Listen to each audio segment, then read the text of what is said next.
Hello, my name is Marlene. I am a senior at NCCU. For my project, I wanted to turn tabular data into GIS data. During the duration of this course, we learned how to make maps using tabular data. I wanted to present visual data for median income and the value of purchasing a home by creating a story map. So when you're contemplating on moving to a new city, you can see how much money you would need to make in order to maintain your quality of living. Owning a home may feel like a distant dream, or it may be a pretty attainable goal, depending on where you live, of course. To buy a home in California, for instance, you would need to earn at least 6 figures, whereas in Oklahoma City, you can accomplish it for about $45,000 annually. So salary needed to buy a home in 50 U.S. metro areas. So after Googling the internet, I came across this visual data. So San Jose, right over here, California, is by far the most expensive city when it comes to purchasing a home. A person would need to earn over $330,000 annually to pay off the mortgage at a monthly rate of $7,718. One video I watched was on DX NCCU YouTube channel running the tabular join on ArcGIS. Very little help and guidance, of course.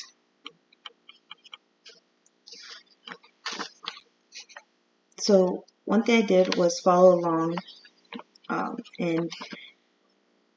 by using a standalone data table I found on the National Institute on Minority Health and Health Disparities webpage. So here's the webpage I used to find my data, and here's the download and the export here that I'm going to mention. So I was able to download and export the CSV file to add the data to my ArcGIS map and turn it into spatial data. I used the same map we used in exercise 2, so it's right over here. So if it looks familiar, when we were making maps from tabular data. So after adding the standalone table, my standalone did not have any points, lines, or polygons, of course, but it in fact had a one-to-one relationship where either the county, the name, or the FIPS matched. I would then create a join by joining NC counties with the one-to-one relationship. I believe it was FIPS, and my standalone table, and my result was this map.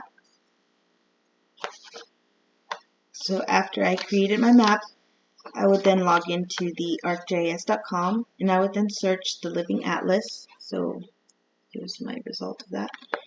And I would then click on ArcGIS Online option and type in median mortgage.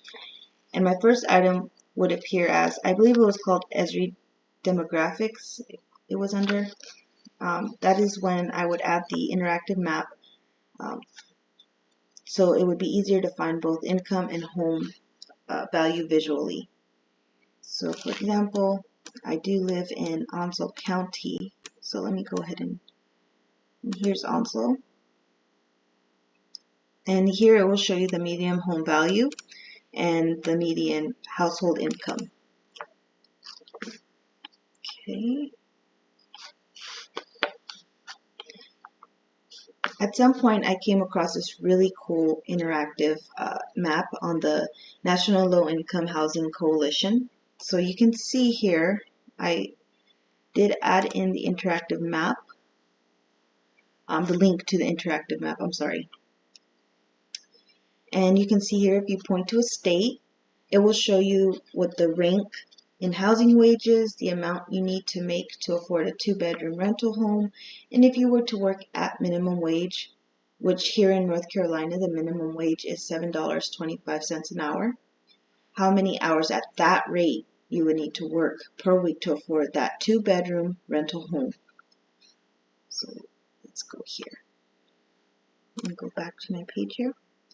So here in North Carolina, full-time employees need to make $19.18 per hour to afford a modest 2-bedroom apartment at fair market rent, which is about $997 for a 2-bedroom unit. While the state's minimum salary is only $7.25 per hour, This is North Carolina's housing wage for 2022. Okay.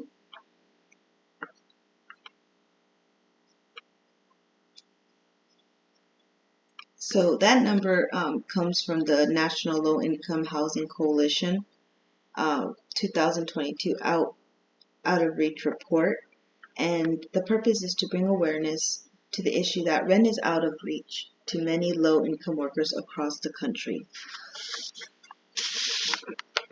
On the Sophie website here, if I scroll down, I would find the cost of living in North Carolina, where a number of North Carolina cities, here you are, the cities, would display the typical amount in home prices. So here's typical amount. So Charlotte's typical home price ranges around $355,000. So I would be able to create this graph on Excel for a visual purpose, but this is the website I got the information from. So here's the information I made into a graph. So if you're looking to buy a house, high utility costs may make even a great deal seem unaffordable. So people should research their transportation options and how it will impact their everyday lives before purchasing a home as well. Other determinants include your health, your food, and your personal spending. So the money you spend on yourself. You want to make sure you can maintain your lifestyle as well, and perhaps you want to pay for the gym membership, or you'd like to go get your nails done every 2 weeks.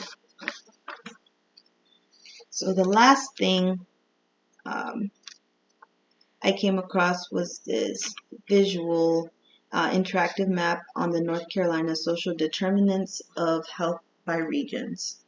So here, if I wanted to scroll down and go to or locate my region would be located in 8. So I would go here. Okay. The conditions in which people live, work, play, and worship are known as social determinants of health. These conditions can have influence on a wide range of health and quality of life outcomes. The map displays data that is tabulated at the U.S. Census tract level and are from the U.S. Census American Community Survey 2016, based off of a 5-year estimate. So from 2012 to 2016, so it is a little outdated.